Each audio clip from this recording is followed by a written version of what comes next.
না, first of all আমি কিছুদিন আগেই আসছিল এখানে যে গ্লোবাল টি20 খেলেছি, তো কিছু ম্যাচ খেলারও সুযোগ হয়েছে আমার জন্য। একটা ভালো অপরচুনিটি ছিল, ওখানে একটা ভালো টুর্নামেন্ট গেছে। অ্যান্ড কাল পরশু থেকে আমাদের টি20 সিরিজ শুরু হচ্ছে।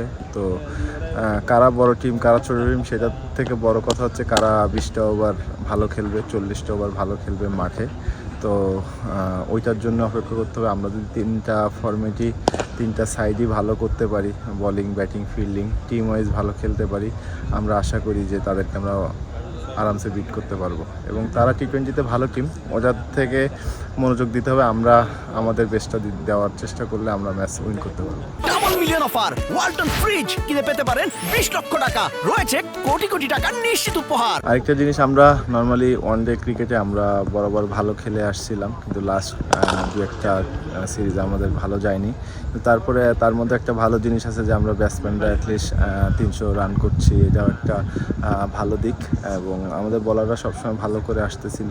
এই সিরিজটাতে হয়তো একটু তারা স্ট্রাগল করছে, আমার কাছে মনে হয়। আশা করি তারা এই যে সামনে টি20তে কামব্যাক করবে। অ্যান্ড তার পাশাপাশি আমরা ব্যাটসম্যানরা যারা রান করছিলাম বা রান করছে সবাই, যেহেতু আমরা ওয়ানডেতে 300 রান করছি, এখানে যদি তারা সেটা ধারাবাহিক বজায় রাখতে পারে তো বলার আর ব্যাটসম্যান মিলে একটা ভালো টুর্নামেন্ট হবে।